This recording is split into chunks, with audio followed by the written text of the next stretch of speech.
안녕하세요 여러분들. 지난 시간에 이어서 노동시장론 계속 들어보도록 하겠습니다. 자, 우리 교재 269페이지 보겠습니다. 예상 문제로 한번 이제 뽑아본 건데요. 노동 공급 곡선을 이동시키는 변수를 기술하시오. 그래서 노동 공급 곡선에서 노동 수요 곡선은 이렇게 돼 있고 공급 곡선은 이렇게 돼 있죠. 그랬을 때 노동 공급 곡선을 우측으로 가게 하거나 혹은 좌측으로 가게 하는 요인들은 뭐가 있느냐, 뭐 이런 것들을 물어보는 거죠. 곡선상에서 움직이는 것이 아니라 곡선을 이동시키는 변수를 기술하라고 되어 있다라는 거죠. 그래서 첫 번째가 이제 그 의식의 변화도 있을 수 있다라는 거예요.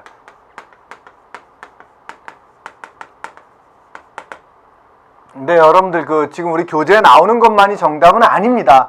여러분들이 생각했을 때 이거는 이랬을 때 이것이 노동 공급을 우측으로 이동시킬 수도 있겠다라고 생각하는 것이 있다면 합리적인 그게 의견이라면 그럴 수도 있어요. 그게. 그래서 아직까지는 이게 뭐 문제로 출제된 것도 아니고 교재로 정리된 것도 아니기 때문에 제가 이제 예상 문제를 한번 넣어봤다는 거기 때문에 이럴 수도 있다라는 거예요. 그래서 의식의 변화라는 것은 예전에는 여자들이 어디서 돈을 벌어 뭐 이런 생각이었다면 지금은 여자도 얼마든지 경제활동하면서 아이도 키우고 또 이런 것들 때문에 노동 공급 자체가 이건 뭐냐면 옛날에는 예를 들어서 남녀 비율이 예를 들어 50이었다. 남자 50, 여자 50이었다면 이 중에서 일부의 여성만이 경제활동 참여를 했고 나머지 여성들은 예를 들어서 전업주부로 살았다면 근데 의식이 변해서 야 누구나 이제 경제활동 참가자 여자들도 그렇다면 갑자기 이만큼이 노동 공급이 늘어나는 거죠. 그죠? 여러분들. 그러니까 갑자기 이렇게 늘어날 수도 있다라는 거죠. 그런 것들을 얘기하는 겁니다. 의식의 변화라는 건 이런 문제도 있고 또 교육이 바뀜에 따라서 또 여성의 경제활동 참가에 대한 생각들 이러한 여러 가지 것들이 예전에는 너는 하는 거고 나는 집에서 밥 짓는 사람 뭐 이런 식이었다면 지금은 그런 게 없다라는 거죠. 남녀 구분이 없어지고 이제는 오히려 여자가 나와서 일하고 남자가 또 집에서 전업주부 하시는 분들도 있죠.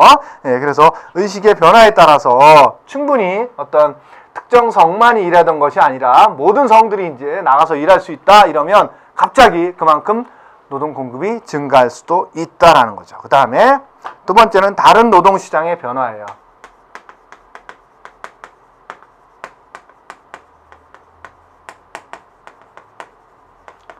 우리 교재에 예를 들어 나온 것처럼 사과 과수원은 100원씩 주는데 임금을 백과수원에서는 150원 주겠다. 그럼 여기 있던 사람들이 다 이쪽으로 몰려가 버리는 거죠. 그러면 여긴 노동 공급이 확 늘어나는 거고 여긴 노동 공급이 확 감소하는 거죠. 증가하는 데는 오른쪽으로 갈 거고 감소하는 데는 좌측으로 가겠죠. 그죠? 그런 것들을 얘기하는 거고요. 세 번째는 이민이라는 거죠. 이민의 입장에서는 이민자가 늘어나는 국가는 어떻게 되는 거예요? 늘어나는 국가는 노동 공급이 확 늘어나는 거고 그 다음에 이민으로 인해서 국민 수가 줄어드는 국가는 어떻게 돼? 확 감소하겠죠. 노동 공급 자체가. 그죠? 이런 요인들에 의해서 노동 공급 곡선이 우측으로 이동할 수도 있고 좌측으로 이동할 수도 있다라는 거죠. 그래서 곡선 자체를 이동시키는 변수에는 어떤 것들이 있느냐라는 것들을 얘기했을 때 이런 것들이 있을 수 있다 이렇게 얘기할 수 있다라는 거죠. 자, 다음은 지난 시간에 하다가 말았던 것 중에 이제 경제활동 참가를 결정하는 요인 중에 따로 뽑아봤을 때 기혼 여성만을 따로 뽑아봤을 때 어떤 것들이 있느냐라고 얘기했을 때 그죠? 기혼 여성의 경제활동 참가의 결정 요인인 거죠. 제가 근데 1차에서 할 때 이거 굳이 왜 이거 어려우면 그림을 한번 그려봐라 이런 얘기를 했던 적이 있었어요. 그래서 자, 나라는 걸 중심으로 해. 나와 내 가족이라는 것부터 시작해서 그 다음에 뭐 주변 사회 그 다음에 조금 더 넓혀보면 뭐 국가 전체로 봤을 때 이런 식으로 한번 그림을 그려볼 수도 있다라는 거죠. 여러분들이 기억하기 쉽게 한번 해보라는 거예요. 그런 뜻에서 해보는 거예요. 자, 그럼 내가 교육 수준이 높다. 그러면 나중에 기혼 여성이 됐더라도 다시 나와서 일하려고 들어요? 안 그래요. 교육 수준이 높으면 높을수록 나와서 일하려고 하는 그러한 성향이 높더라는 거죠. 여러분도 그럴 수 있잖아요. 그죠? 그 다음에 나 외에 또 가족. 남편도 가장 먼저 보면 사실은 남편입니다. 남편의 뭐예요? 제일 진짜 현실적인 것부터 갈게요. 제일 첫 번째는 뭐냐면 남편의 소득이에요. 배우자 소득이죠. 배우자 소득 수준이죠. 자, 배우자의 소득이 높으면 높을수록 어떻게 한다? 집에서 노는 거고, 배우자의 소득이 낮으면 낮을수록 어떻게 한다? 나라도 나가서 한 푼 더 벌어야지, 이런 생각이 갖는다라는 거죠. 그죠? 당연한 겁니다. 예, 그래서 첫 번째로는 배우자부터 볼게요. 그 다음에 나. 교육 수준. 자, 또 가족 중에 또 누가 있어요? 나와 남편 외에 또 누가 있냐고요? 아이들 있잖아요. 아이들. 그래서 자녀의 수와 연령이라는 거죠. 예. 그죠? 자녀의 수와 연령에 따라서. 그 다음에 또 뭐가 있을까요? 가정 내에서 본다면. 여러분들, 예를 들어서 우리 어머님 세대와 여러분들 세대에서 가정이라는 걸 한번 그림을 그려보세요. 뭐가 바뀌었습니까? 예, 많이 바뀐 것들이 있잖아요. 가정용 도구들. 세탁기니, 전자레인지니, 뭐, 로봇 청소기니, 이런 것들. 그게, 그, 가게 내 생산 기술이에요. 이런 것들이 많이 발전할수록 여러분들이 집에서 없어도 되잖아요. 여러분들이 예를 들어서 기혼 여성이라면 왜? 기계들이 해주잖아. 뭐 밥솥도 꽂아놓고 나가서 언제 취사 버튼 해라 그러면 그때부터 하려면 집에 돌아갈 때쯤 돼서 따뜻한 밥 먹을 수 있고, 뭐 아침에 해놔가지고 저녁 때 뭐 굳어진 밥 먹는 게 아니라 그렇게 할 수도 있고 다 되잖아요 요즘. 그다음에 전 로봇 청소기한테 뭐 들어가기 전 1시간 전에 좀 너 청소 좀 해놔 이러면 다 해주잖아요 요즘은. 그죠? 예, 그런 기술들, 예, 이런 것들이 일단 나와 가족에서의 어떤 그런 것들이 있고, 그 다음에 조금 더 넓혀서 지역사회라든가 혹은 사회, 이런 것들로 봅시다. 그랬을 때, 자, 회사에서 나를 바라보는 시각은 어떠냐? 회사에서 바라보는 시각. 그래서, 회사에서, 기업이라고 봐야죠. 기업 내 기혼 여성에 대한 시각이죠. 시각 변화. 이런 것들이 어떠냐에 따라서. 두 번째, 회사까지 걸리는 시간, 뭐 통근 거리, 그 다음에 뭐 이런 것들이 되겠죠. 그 다음에 세 번째는 그럼 기혼 여성이 출근할 수 있는 그런 회사가 많으냐 안 하느냐에 따라 달라지겠죠. 그래서 결국 파트타이머 시장의 발달, 이런 것들. 그 다음에 국가 입장에서 보면 법과 제도의 정비라는 거죠. 법과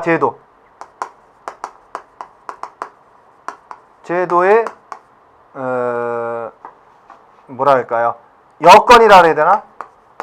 법과 제도가 잘 갖춰져 있으면 거기에 따라서 지원책이 많으면 그만큼 나가서 일하기 쉬운데, 그런 것들이 잘 안 갖춰져 있다 그러면 나가기가 어려워지는 거죠. 자, 그래서 이렇게 나와 가족으로부터 시작해서 사회, 그 다음에 국가, 이렇게 봤어요. 자, 여기서 빠진 게 있을 수 있어. 자, 그게 뭐가 있을까? 한번 이제 교재를 한번 봅시다. 자, 뭐가 있을까요? 첫 번째 배우자 소득 수준 나왔죠. 그 다음에 기혼 여성의 교육 수준 나왔고, 그 다음에 자녀의 영향 나왔고, 실질 임금 수준이 나왔네요. 여기가 빠졌네, 여기. 자, 실질 임금 수준. 네, 요거 하나 지금 빠져있죠. 그 다음에 기업과 사회의 전반적인 수용 태도. 이건 수용 태도. 그 다음에 파트타이머 시장의 발달 여부 있고요. 그 다음에 전체 실업률 영향, 이게 또 빠졌네요. 전체 실업률 영향. 자, 그 다음에 우리 교재는 그게 안 나왔네요. 법과 제도의 법과 제도의 뭐라 해야 돼? 법과 제도의 정비 수준. 뭐 이것도 사실은 들어갈 수 있습니다. 여기 지금 우리 교재는 빠졌지만 이 문제의 정답으로도 들어갈 수 있어요. 어쨌든 여기선 5가지 기술하라 했어요. 하나, 둘, 셋, 넷, 다섯, 여섯, 일곱 개. 요거까지만 해도 7개 제가 기술했죠. 5개 이상 충분히 제가 했습니다. 그죠? 그러니까 여러분들 이것을 지금 제가 2가지를 빠뜨리긴 했지만 요렇게만 봐도 이렇게 여러분들이 머릿속에 그림으로 그려놨었어도 충분히 5가지 이상은 기술할 수 있었다라는 거죠. 아시겠죠? 그래서 그렇게도 한 번쯤은 여러분들이 정리하는 그런 습관을 들이시면 좋다라는 거예요. 그래서 하나하나 다시 한번 말씀드리면 요건 한 가지만 이제 그 5가지를 기술하라고 되어 있으니까 그러면 뭐예요? 첫 번째, 배우자의 소득 수준 했을 때는 배우자 소득 수준이 높으면 경제활동 참가율을 낮출 것이고 배우자의 소득 수준이 낮으면 경제활동 참가율을 높일 것이다. 이렇게 적어주면 된다라는 거예요. 설명을 하려면. 마찬가지예요. 가계내 생산기술도 가계내 생산기술이 발달하면 발달할수록 그로 인한 여유가 생겨서 경제활동 참가율을 높일 수 있지만 가계내 생산기술이 취약하면 취약할수록 내가 가정 내에서 시간을 써야 되는 게 많기 때문에 경제활동 참가를 어렵게 만든다. 뭐 이렇게 적어주면 된다라는 거야. 아시겠죠?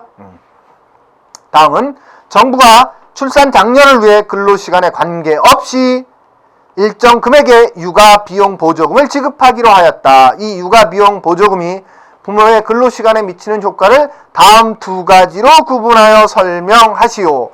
부모가 보조금 지급 전에 경제활동에 참여하지 않고 있었던 경우와 보조금 지급되기 전부터 근로를 하고 있었던 경우, 이 2가지를 나눠서 설명해 보라는 거죠. 자, 문제를 잘 이해하셔야 돼요. 여기는 정답이 나와 있기 때문에 여러분들 쉽게 보시지만 실제로 시험 보러 가면 백지. 딱 문제만 나오고 백지야. 아이고 이거 어떻게 적어? 이런 생각이 드실 거란 말이죠. 그래서 항상 문제를 분석해 볼 수 있어야 됩니다. 문제가 뭘 원하는지를 볼 수 있어야 돼요. 자, 그럼 이 문제를 찬찬히 뜯어볼게요. 정부가 출산 장려를 위해서 근로시간에 관계없이 일정 금액의 육아 비용 보조금을 지급해 주겠대요. 그래서 근로시간엔 관계없이 육아 보조 비용을 지급하기로 했다라는 거죠. 그래서 이 육아 비용 보조금을 지급하려는데 이 보조금이 부모의 근로시간에 미치는 효과, 결국 이것이 부모의 근로시간에 미치는 효과. 나라에서 이런 돈을 준다고 했을 때 부모가 근로시간을 늘릴 것이냐 줄일 것이냐 이런 얘기를 써보라는 거예요. 근데 첫 번째는 부모가 보조금이 지급되기 전 경제활동에 참여하지 않고 있었대요. 그래서 첫 번째는 뭐냐, 보조금을 주는데 보조금을 줄 때 그냥 비경제활동인으로 있었다는 거야.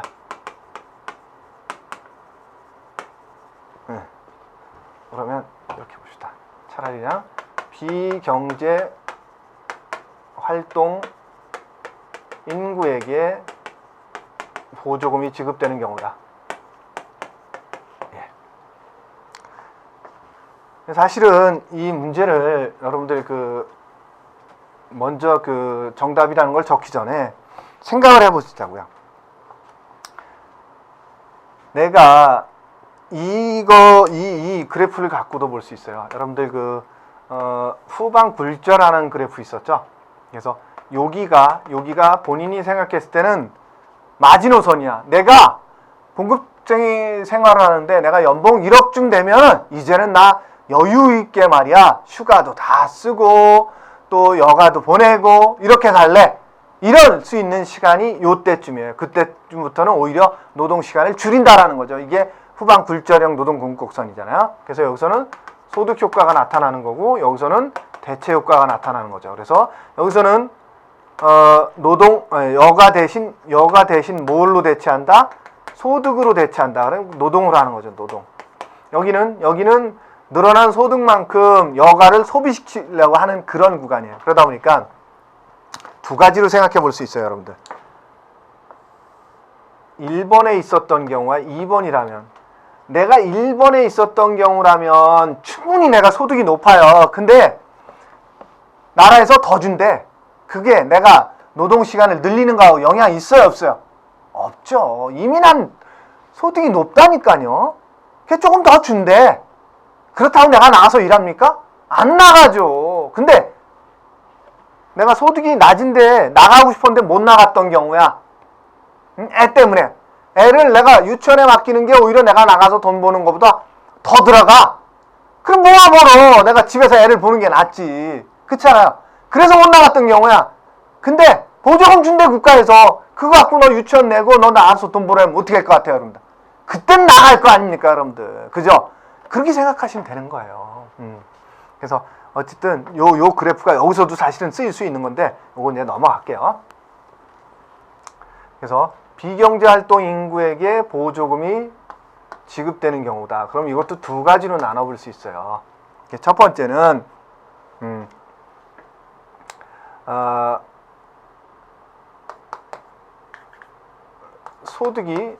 소득이 만족스러운 경우와 두 번째는 소득이 불만족스러운 경우로 볼 수 있다. 소득이 만족스러운 경우라면 이미 안 하고 있었지만 나갈까요? 안 나갈까요? 안 나가겠죠. 만족스럽다면 굳이 뭐로 나갑니까? 이미 만족하고 있었어 내가. 그래서 난 애나 집에서 돌보면서 키우고 싶었던 거야. 근데 나라에서 준대. 아 그래 줘. 그럼 나 그거 갖고 쓰고 나 그만큼 더 여가를 쓸래. 뭐 이럴 수도 있을 거 아닙니까? 그죠? 그래서 소득이 만족스러운 경우라면 육아 보조 비용을 지원하더라도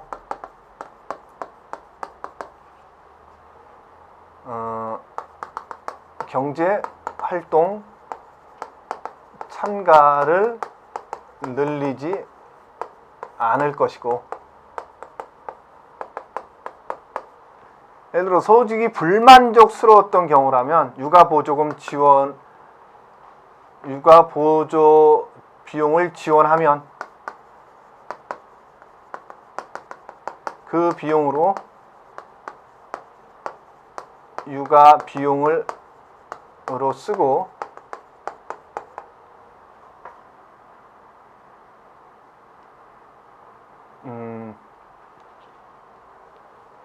그 비용으로 비용을 쓴다라는 것은 그 비용으로 아이를 유아 시설에 맡기고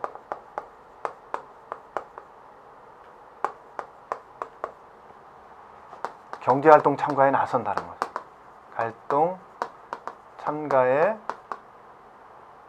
경제활동 참가를 늘림으로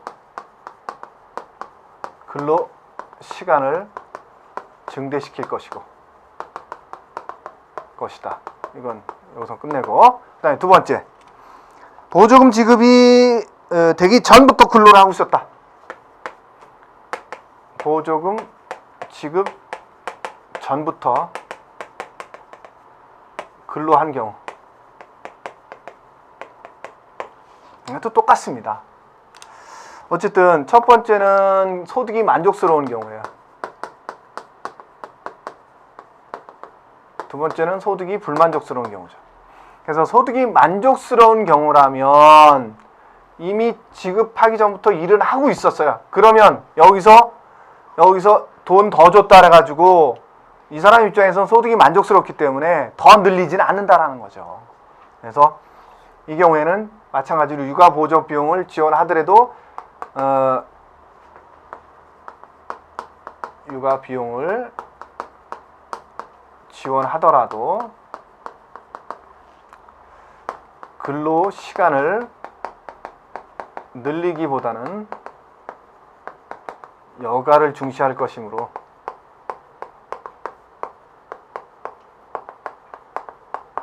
근로시간이 늘지 않을 것이고,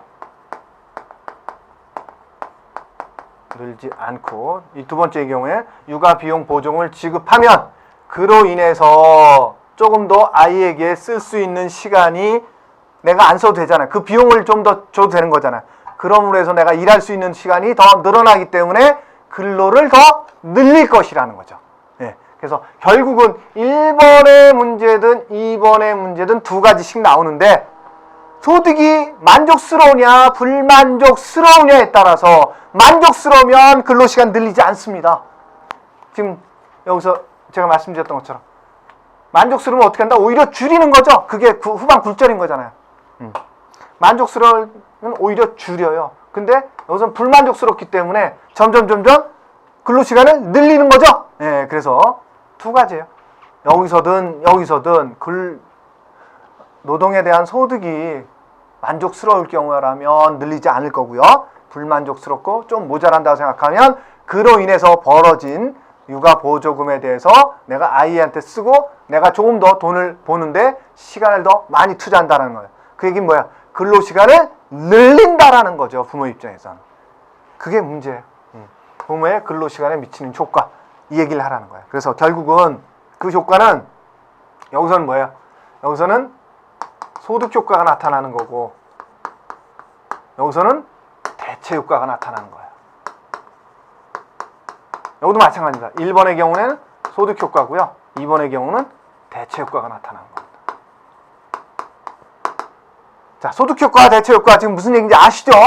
후반 굴절형 노동궁극선 아시니까, 그죠? 물론 다시 한번 설명드리겠지만 이것에 대한 이해를 못 하신다면 문제 자체가 굉장히 어려워지는 겁니다. 아시겠죠?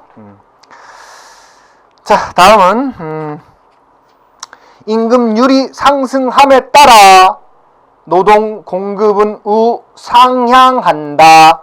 참인지 거짓인지 불확실한지 판정하고 여가와 소득의 선택 모형에 의거하여서 이유를 설명하시오. 예.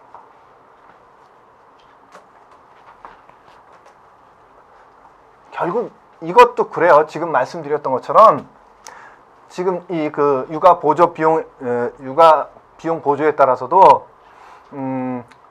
어떠한 상황에 처해 있느냐, 내가 만족스러우면 소득에 대해서 만족스러워 가지고 한다 그러면 그게 소득 효과 구간에 있기 때문에 근로시간을 줄이겠지만, 내가 불만족스럽다 그러면 대체 효과 구간에 있기 때문에 어떻게 한다? 근로시간을 늘릴 거라는 거죠. 자, 그 다음에 지금 문제는 임금률이 상승함에 따라 노동공급은 우상향한다. 참인지 거. 자, 노동공급 곡선은 원래 우상향하는 그래프가 맞죠. 일반적으로. 그러나 현실적으로 해보니까 어떻더라? 이러한 그래프가 나오더라는 거죠. 후방 굴절하는 노동 공급 곡선이 나오더라는 거죠. 그래서 이 문제가 얘기했던 것처럼 임금률이 상승함에 따라 노동 공급은 우상향한다. 참인지 거짓인지 불확실한지 판정하고 여가와 소득의 선택 모형에 의거하여 이유를 설명하여라. 불확실하다라는 거죠. 이럴 수도 있지만 줄어들 수도 있다라는 거죠. 그래서 결론부터 말하면 불확실하다라는 거죠. 결론은 why? 왜? 일반적인 경우라면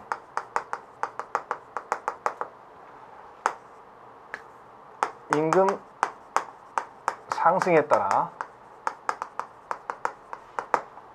노동 공급을 증가시키므로 우상향하지만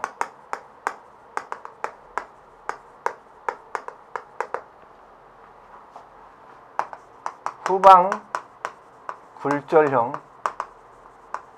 노동 공급 곡선의 경우라면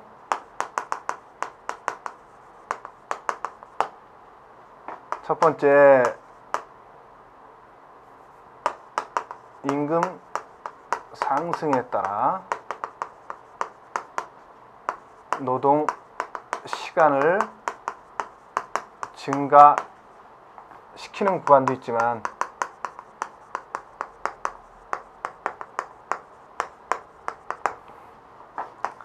임금 상승에 따라 오히려 노동 공급을 감소시키는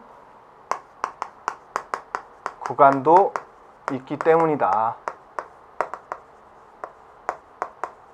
예, 이렇게만 적어도 정답이라는 거죠. 네. 그래서 지금 현재 문제는 후방 굴절형 노동 공급 곡선을 알고 있느냐 모르느냐를 네가 한번 설명해봐, 뭐 이런 뜻인 거예요, 사실은. 그래서 일반적인 노동 공급 곡선이나 이런 거니까 우측 상향하는 거 맞지 않니 너? 맞아 틀려? 이렇게 물어봤다라는 거죠. 근데 그렇지 않다, 불확실하다라는 거죠. 이럴 수도 있지만 이럴 수도 있기 때문이다, 이렇다라는 거죠. 예, 그래서 그걸 얘기하라는 거예요, 설명을. 아시겠죠? 자, 그 다음에 273페이지 기출 13번 문제. 여가가 열등제일 경우 노동공급곡선은 우상향한다는 말이 참인지 거짓인지를 쓰고 그 이유를 설명하시오. 예. 사실은 이 후방 굴절형 노동공급곡선이 굉장히 문제 많이 나온다. 2차 시험에서는 여러 가지로 쓰여요. 그래서 하여튼 여기서 충분히 한번 다시 설명을 할게요.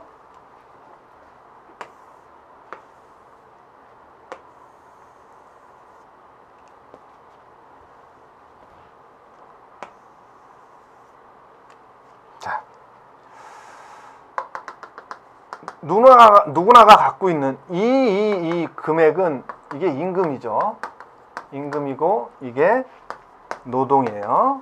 그랬을 때 일반적으로 보면 임금은 노동이 임금이 증가하면 노동도 증가시킨다라는 거죠. 그래서 우상향하는 그래프가 나와야 되는 게 당연한 거예요. 그죠? 네, 이걸 따로 보면 요런 그래프가 당연하다라는 거죠. 근데 실제적으로 조사해 보니까 그렇지 않다라는 거예요. 그래서 자, 일정 수준까지는 사람들이 자기의 소득 수준을 높이기 위해서 무조건 일만 한다라는 거예요. 그러니까 시키면 시키는 대로 한다라는 거. 돈 벌 수 있으면 무조건 한다라는. 근데 어느 정도의 소득 수준에 이제 만족했어. 내가 이제 연봉 1억이야. 이제 월급쟁이 생활하면서. 야, 이제는 내가 뭐 좀 더 즐기면서 살아야지. 뭐 시키는 대로만 해야 되겠어? 이래서 그때부터는 줄인다라는 거예요. 제가 그랬잖아요. 그래서 1차에서 여러분들한테 말씀드렸던 게, 야, 그럼 근로시간을 줄인다는 게 하루에 8시간 일하던 사람이 7시간이나 6시간 하는 거냐? 이러면 어떻게 되겠습니까, 여러분들? 그럼 잘려요! 그럼 어떤 얘기냐? 자, 주로 봅시다, 주. 주에 40시간제 우리가. 근데 여러분들 실제적으로 여러분들 몇 시간 일하실 것 같습니까? 보통은 60시간 이상 일해요. 네. 안 그럴 것 같습니까? 굉장히 많이들 일해요, 솔직히 진짜. 아침에도 좀 일찍 출근하죠. 그렇다고 점심시간 1시간 다 씁니까? 안 쓰잖아요. 뭐 한 20, 30분 쓰고 가서 또 일하죠. 그 다음에 퇴근 후 칼퇴근 안 하잖아요. 보통 1-2시간 하잖아요. 그러면 일주일에 하여튼 5, 60시간 한다라는 거예요. 근데 이거를 예전에 이렇게 했다라는 거죠. 근데 이게 이제 내가 만족스러운 소득 수준에 왔어. 그러면 아까 얘기했던 것처럼 하루에 8시간 하던 게 뭐 7시간, 6시간 줄인다라는 게 아니라 주에 40시간 하던 거를 이제는 60시간 하던 거를 이제 뭐 55시간 혹은 50시간 뭐 이런 식으로 줄여간다라는 거예요. 그 다음에 여러분들 지금까지는 연차가 15개부터 시작하잖아요. 15개. 근데 뭐 예를 들어서 많은 사람들은 20개 넘는 사람도 있겠죠. 근데 사장 눈치 보이고 해서 1년에 5개밖에 못 썼다라는 거죠. 근데 이제부터는 그게 아니라 나 15개 다 쓸래. 뭐 이런 식인 거죠. 그럼 근로시간 줄어드는 거잖아요, 여러분들. 그런 걸 얘기하는 거예요. 예. 그렇게 내가 만족스러운 수준에 올라오면 이제는 나는 이제 쉬엄쉬엄 할래요. 조금 여가를 좀 즐기고 살래요. 그래서 여기에서는 대체효과가 나타나는 구간이고요. 대체효과는 뭐냐?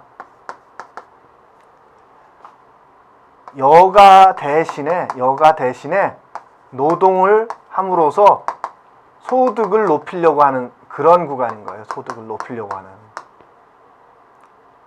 근데 여기서 이제 만족스러워졌어, 내 소득이. 그러다 보니까 여기서는 소득 효과가 나타나. 소득 효과는 높아진 소득을 소비하고 싶어지는 거야, 이제. 소비. 그래서 여가를 더 많이 쓰는 거야. 근로보다는, 노동보다는. 그래서 노동 시간을 오히려 준다라는 거예요, 여기서는. 자, 그러면 세대로 보면 젊은 세대가 여기에 많이 속해 있고요. 이미 작년 이후의 세대는 나는 말이야 가족들을 위해서 무조건 돈 벌어야 돼. 여가가 어딨어? 난 돈 벌어. 막 이런 식인 거죠. 그래서 아직도 여기 있는 분들이 많고요. 그 다음에 젊은 층은 소득이 높지 않더라도 마음적으로 어차피 이거는 물리적으로 정해진 소득이 아니니까 난 좀 더 여유롭게 살래. 나 좀 덜 벌어도 되니까 나 여가 좀 쓸래요. 뭐 이런 생각인 거예요. 그 다음에 여가가 여기서는 열등제예요. 자, 경제학에서는 열등제와 정상제라는 게 있어요. 자, 정상제와 열등제라는 게 있다. 정상제는 소득이 올랐을 때 소비도 증가하는 게 정상제예요. 근데 열등제는 소득이 증가할 때 오히려 소비가 감소하는 게 열등제예요. 쉽게 얘기해서 자, 먹는 걸로 얘기해 볼게요. 먹는 거.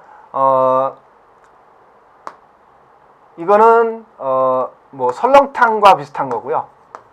혹은 스테이크 뭐 이 정도. 근데 이거는 라면이에요. 그럼 이해되시나요? 여러분들 소득이 월 뭐 150일 때는 라면을 밥 먹듯 했는데 소득이 한 300쯤 됐다 그러면 라면을 멀리해요, 가까이해요? 멀리할 거 아니에요. 그러니까 오히려 소득이 늘어날 때 소비를 줄이는 거죠. 이해되시죠? 근데 이거는 소득이 늘어날 때 오히려 소비도 늘어나. 그러니까 얘가 월급 150 받을 때는 라면을 무지하게 먹었는데 이제 한 400쯤 번대. 그러면 설렁탕이나 스테이크 먹는 거예요. 소비가 늘어난 거잖아요. 그죠? 이게 정상제예요. 이건 열등제. 그래서 여가가 여기서는 열등제예요. 무슨 얘기예요? 소득을 증가시키기 위해서 오히려 감소시킨다라는 거예요, 여가를. 이해되시죠? 근데 여기서는 여가가 정상제예요. 소득이 증가한 것만큼 여가도 많이 쓰자 이런 거예요. 그래서 여기서는 여가가 정상제가 되어버리는 겁니다. 그래서 자, 그럼 이 문제는 뭐냐? 여가가 열등제일 경우라고 했으니까 여기에 있다라는 거예요. 여기 지금 대체효과 구간에 있는 여기 이 구간에 있을 때 노동공급은 우상향한다라는 말이 참인지 거짓인지 쓰고 그 이유를 당연히 여기서는 우상향하고 있죠. 예, 참인 거예요. 참이다. Why? 여가가 열등제일 때는 자, 이거 이제 지우고 쓸게요.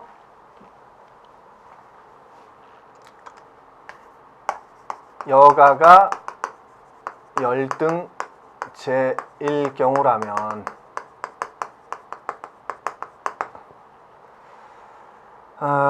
소득 증가를 위해 여가 소비 대신 노동 공급을 증가시키는 것이므로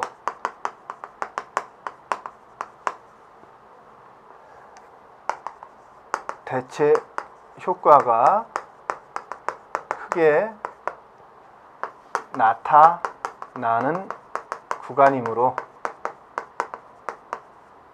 노동 공급은 우상향한다. 이렇게 쓰면 정답이라는 거죠. 자, 그래서 우리 교재에 그 그래프도 잠깐 그려놨지만 여가가 열등제이냐 혹은 정상제이냐에 따라서 어떤 구간이라는 걸 여러분들이 알고 계셔야 됩니다. 그래서 여가가 열등제일 때는 주로 이 요게 A라면 A 구간이고 이게 B라면 B 구간은 여가가 정상제인 구간이고요. 그 다음에 계층으로 따지면 장년층은 주로 여기에 이런 사람들이 많고 젊은 층이 이런 사람들이 많다면, 또 국가로 본다면 주로 선진국에 속하는 사람들이 여기에 있는 구간이 많고요. 여기 A 구간은 후진국이나 개발도상국에 있는 쪽이 여기에 많고요. 그 다음에 직종으로 보면 여긴 주로 어떤 사람들이 있겠어요? 전문직이 이쪽에 많이 속해 있겠죠. 그 다음에 A 구간에는 뭐겠어요? 그냥 단순 노무직이나 혹은 저임금에 속하는 직종, 이런 사람들이 주로 이쪽에 많겠죠. 그죠? 그러니까 이게 당연히 그렇다라는 건 아닌데 그냥 일반적으로는 그럴 수 있다라는 거예요. 그래서 여러분들이 요거를 이해하는 데 있어서 이 지금 얘기했던 것들을 전반적으로 이해하실 수 있다면 다른 요런 비슷한 문제들이 나와도 훨씬 문제 풀기가 쉽니다. 자, 하나만 더 풀어보고 끝낼게요. 자, 273페이지 하단에 나오는 여가 소득의 선택 모형에서 여가의 대체 효과와 소득 효과의 의미를 쓰고 여가가 열등제일 때 소득 증가에 따른 노동 공급의 변화를 설명하시오라고 돼 있다는 거죠. 그래서 여가의 대체 효과와 소득 효과에 대한 거, 자, 그 소득 효과와 대체 효과를 아예 의미를 쓰게 된다면 그렇다라는 거죠. 대체 효과는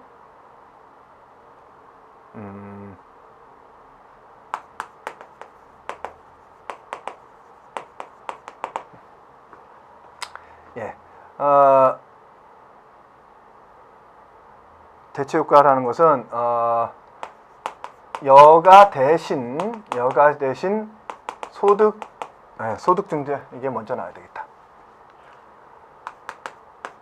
소득 증대를 위해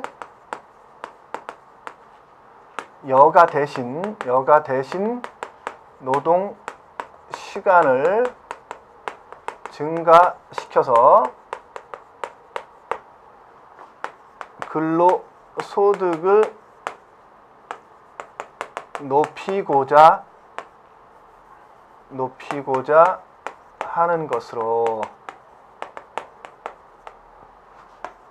근로 시간을 증가시키는 효과이다. 또 두 번째 소득 효과라는 것은 이미 만족스러운 소득으로 인하여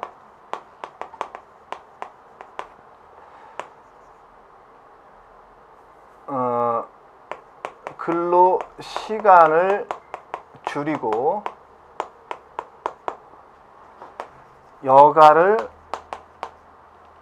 여가에 대한 소비를 증대시키고자 하는 것으로